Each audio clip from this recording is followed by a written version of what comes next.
Educational certificate group 4 apply பண்ணுறதுக்கு educational certificate என்னென்ன தேவைப்படுது இதை பார்க்குறதுக்கு முன்னாடி முதல்ல குரூப் 4க்கு எஜுகேஷனல் குவாலிஃபிகேஷன் என்ன அப்படிங்கிறது முதல்ல பார்க்கலாம். குரூப் 4 அப்ளை பண்ணுறதுக்கு குவாலிஃபிகேஷன் 10th போதும் அப்படின்னு நிறைய வீடியோவில் சொல்லியிருப்பாங்க. ஆனால் அது சரியான இன்ஃபர்மேஷன் கிடையாது. குரூப் 4ல் நிறைய போஸ்ட் இருக்குது. என்னென்ன போஸ்ட்டுக்கு என்னென்ன குவாலிஃபிகேஷன் அப்படின்னு டீட்டெயிலாக இன்னொரு வீடியோவில் பார்க்கலாம். இந்த வீடியோவில் ஷார்ட்டாக என்ன குவாலிஃபிகேஷன் அப்படின்னு சொல்லிடுறேன். 10th 12th degree diploma ITI இந்த 5 குவாலிஃபிகேஷனும் மெயினான குவாலிஃபிகேஷன். டிகிரி குவாலிஃபிகேஷன் இருந்தால் நீங்கள் டிகிரி போஸ்ட்டு 12th ஸ்டாண்டர்டுக்கான போஸ்ட்டு 10th ஸ்டாண்டர்டுக்கான போஸ்ட்டு இது எல்லா போஸ்ட்டுக்கும் நீங்கள் எலிஜிபிள். 12th குவாலிஃபிகேஷன் உள்ளவங்களுக்கு 12th போஸ்ட்டு அடுத்தது 10th குவாலிஃபிகேஷன் உள்ள போஸ்ட்டு இந்த 2 போஸ்ட்டுக்குமே நீங்கள் எலிஜிபிள். 10th குவாலிஃபிகேஷன் மட்டும் நீங்கள் அப்ளை பண்ணிருந்தீங்கன்னா நீங்கள் 10th போஸ்ட்டுக்கு மட்டும்தான் எலிஜிபிள். இப்போ நீங்கள் பார்க்குறது 2024 வேக்கன்சி லிஸ்ட்டு. இது ஜேஏ போஸ்ட்டுக்கு உள்ளது, டிகிரி லெவலுக்கு உள்ளது. யாருக்கெல்லாம் டிகிரி குவாலிஃபிகேஷன் இருக்குதோ அவங்க எல்லாம் இந்த போஸ்ட்டை எடுக்கலாம். இப்போ நீங்க பார்க்கறது 2024 ஜேஏக்கான வேக்கன்சி லிஸ்ட். இது ஹெச்எஸ்சி அதாவது +2 லெவலுக்கு உள்ளது. யாரெல்லாம் +2 குவாலிஃபிகேஷன் இருக்கீங்களோ அவங்க எல்லாம் இந்த போஸ்ட் எடுக்கலாம். டிகிரி குவாலிஃபிகேஷன் இருக்கிறவங்களும் இந்த போஸ்டை எடுக்கலாம். இப்போ நீங்க பார்க்கறது 2024 ஜேஏக்கான வேக்கன்சி லிஸ்ட். இது காமனான லிஸ்ட். இதுல 10th குவாலிஃபிகேஷன் உள்ளவங்க எடுக்கலாம், +2 குவாலிஃபிகேஷன் உள்ளவங்க எடுக்கலாம், டிகிரி குவாலிஃபிகேஷன் உள்ளவங்களும் எடுக்கலாம். இப்போ இதுல இருந்து என்ன தெரியுது அப்படின்னா group 4க்கு qualification 10th 12th degree. உங்க குவாலிஃபிகேஷனுக்கு தகுந்த மாதிரி உங்களுக்கு போஸ்ட் எல்லாம் பிரிச்சிருவாங்க. இப்போ நீங்க பார்க்கறது 2024 குரூப் 4க்கான ரிசல்ட்.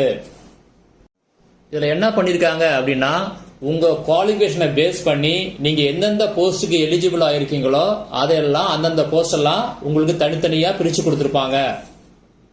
இது எல்லாருக்கும் காமனா இருக்காது, இது எல்லாருக்கும் வித்தியாசப்படும். ஏன்னா மெயினா இந்த குவாலிஃபிகேஷன் தகுந்த மாதிரி எல்லாம் வித்தியாசப்படும். இதுல உங்க குவாலிஃபிகேஷனுக்கு தகுந்த மாதிரி இந்த போஸ்ட் எல்லாம் உங்களுக்கு பிரிச்சிருப்பாங்க. ஜேஏல பிரிச்சிருப்பாங்க, அதே மாதிரி டைபிஸ்ட்லயும் டைபிஸ்ட் 1 2ன்னு பிரிச்சிருப்பாங்க, ஸ்டெனோ டைபிஸ்ட்லயும் 1 2 3 அப்படின்னு பிரிச்சு கொடுத்திருப்பாங்க. ஆக குரூப் 4க்கு மெயினான குவாலிஃபிகேஷன் டிகிரி +2 10th. இப்ப குரூப் 4 அப்ளை பண்றதுக்கு எஜுகேஷனல் சர்டிபிகேட் என்னென்ன தேவைப்படுது அதை பத்தி டீட்டெயிலா பார்க்கலாம். 10th mark sheet, 12th mark sheet, degree certificate.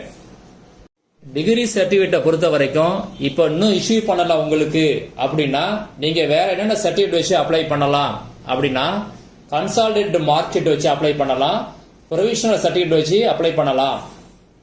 இந்த சர்டிபிகேட்ல ரிசல்ட் அதாவது டேட் ஆஃப் ரிசல்ட் கண்டிப்பா இருக்கணும். அது ஆன் ஆர் பிஃபோர் தி நோட்டிபிகேஷன்ல இருக்கணும். அதாவது நோட்டிபிகேஷன் வந்த டேட்டோ இல்ல அதுக்கு முன்னாடியே தான் அந்த ரிசல்ட் டேட் இருக்கணும். ரிசல்ட் டேட் வேற, இஷ்யூ டேட் வேற. ரிசல்ட் டேட் தான் மெயின். சர்டிபிகேட்டை எப்ப வேணா இஷ்யூ பண்ணிருக்கலாம், ஆனா result date on or before the notification இருக்கணும். உங்க சர்டிபிகேட்ல உங்க நேம் கரெக்டா இருக்கான்னு செக் பண்ணிக்கங்க. எல்லா சர்டிபிகேட்லயும் ஒரே மாதிரி இருக்கான்னு பாத்துங்க. அதுவும் மெயினா நீங்க 10th மார்க் ஷீட்ல உங்க நேம் எப்படி இருக்குன்னு பாருங்க. உங்க நேம்ல ஸ்பெல்லிங் மிஸ்டேக் இருந்துச்சு அப்படின்னா அதை இப்ப கரெக்ட் பண்ண முடியும்னா கரெக்ட் பண்ணிடுங்க. சில டைம் உங்க நேம்ல ஸ்பேஸ் விட்டு இருக்கும். அதாவது 10th மார்க் ஷீட்ல உங்க நேம்ல ஸ்பேஸ் இருக்கும். அதாவது இப்ப சிவகுமார் அப்படின்னா சிவா ஒரு ஸ்பேஸ் விட்டு குமார் இருக்கும், இல்ல சேர்ந்து இருக்கும். இதுல எப்படி இருக்குதோ அதே மாதிரிதான் எல்லா மார்க் ஷீட்லயும் இருக்கணும். சில டைம் எப்படி இருக்கும் அப்படின்னா நேமுக்கு முன்னாடி இனிஷியல் இருக்கும், சில டைம் பின்னாடி இருக்கும். எப்படி அதே மாதிரி இருக்குதோ மற்ற சர்டிபிகேட்லயும் அதே மாதிரி தான் இருக்கணும். இதுல ஏதாவது சேஞ்ச் இருந்துச்சு அப்படின்னா நீங்க அப்லோட் பண்ணும்போதோ இல்ல ரீ அப்லோட் பண்ணும்போதோ இல்ல கவுன்சிலிங் டைம்லயோ ஒரு அண்டர்டேக்கிங் லெட்டர் அப்படின்னு ஒன்று எழுதி கொடுத்துட்டீங்கன்னா போதும். பெரிய ஒரு மிஸ்டேக் கிடையாது இது. அதே மாதிரி உங்க ஃபாதர் நேமோ மதர் நேம்லயோ சில மிஸ்டேக் இருந்துச்சு அப்படின்னா அதுவும் மேஜர் இஷ்யூ ஆகாது. அதுக்கும் இந்த மாதிரி அண்டர்டேக்கிங் லெட்டர் எழுதி சப்மிட் பண்ணணும். சில பேர் 10th 12th இதை வந்து மோர் தென் 1 attempt, அதாவது ஒரு அட்டம்ப்ட் மேல நீங்க எழுதிருப்பீங்க. அந்த மாதிரி டைம்ல என்ன பண்றது அப்படின்னா, லாஸ்டா நீங்க பாஸ் பண்ண சர்டிபிகேட் இருக்கு பாத்தீங்களா, அதுல எல்லாம் பாஸ் இருக்கு பாத்தீங்களா, அந்த சர்டிபிகேட்டை தான் நீங்க அப்ளிகேஷன்ல நீங்க சப்மிட் பண்ணணும். ஆனா கவுன்சிலிங் டைம்ல நீங்க என்ன பண்ணணும்னா எல்லா சர்டிபிகேட்டையும் நீங்க சப்மிட் பண்ணணும். உங்க நேமை நீங்க எப்பயாவது மாத்திருந்தீங்க, அதாவது நேம் சேஞ்ச் பண்ணிருந்தீங்க அப்படின்னா அப்ப என்ன பண்றது அப்படின்னா, நீங்க சர்டிபிகேட் அப்லோட் பண்ணும்போதோ இல்ல கவுன்சிலிங் டைம்லயோ நீங்க என்ன பண்ணணும் அப்படின்னா, கவர்மெண்ட் கெசட்ல இருந்த நோட்டிபிகேஷனையும் நீங்க அப்லோட் பண்ணணும். இல்லாட்டினா கோர்ட் ஆர்டர், இது ரெண்டுல எது இருக்குதோ அதை நீங்க சேர்த்து அப்லோட் பண்ணணும். சர்டிபிகேட் வெரிஃபிகேஷன்லயும் அதை நீங்க சப்மிட் பண்ணணும். டைப் ரைட்டிங் ஷார்ட் ஹேண்ட் சர்டிபிகேட்டை பொறுத்த வரைக்கும் ஒரிஜினல் சர்டிபிகேட் உங்கள்கிட்ட இல்ல இப்ப அப்படின்னா நீங்க ப்ரொவிஷனல் சர்டிபிகேட் வச்சு நீங்க இப்ப அப்ளை பண்ணலாம். ஆனா அதுலயும் நீங்க நோட் பண்ணுங்க, கண்டிப்பா ரிசல்ட் டேட் வந்து on or before the notification கண்டிப்பா இருக்கிற மாதிரி பாத்துங்க. COA சர்டிபிகேட், அதாவது கம்ப்யூட்டர் ஆன் ஆபீஸ் ஆட்டோமேஷன். இந்த certificate technical education department government of Tamil Nadu வந்து அப்ரூவ் பண்ணிருக்கணும். இந்த கோர்ஸை நீங்க பிரைவேட்ல படிச்சிருந்தீங்கன்னா TNPSC அதை அக்செப்ட் பண்ண மாட்டாங்க. TNPSC இந்த COAக்கு ஈக்குவலண்டா சில கோர்சஸ் வந்து அனௌன்ஸ் பண்ணிருக்காங்க. அது என்னன்னு பார்க்கலாம். டிகிரி ஆர் டிப்ளமா கோர்ஸ் எதுல அப்படின்னா, கம்ப்யூட்டர் சயின்ஸ் இல்ல கம்ப்யூட்டர் இன்ஜினியரிங் இல்ல கம்ப்யூட்டர் அப்ளிகேஷன் இல்ல information technology, software engineering, computing, computer information system, computer design. இந்த கோர்ஸ்லாம் நீங்க வந்து டிகிரி கோர்ஸோ இல்ல டிப்ளமா கோர்ஸோ படிச்சிருந்தீங்கன்னா அது எல்லாமே COAக்கு ஈக்குவலன்ட் கோர்சஸ்.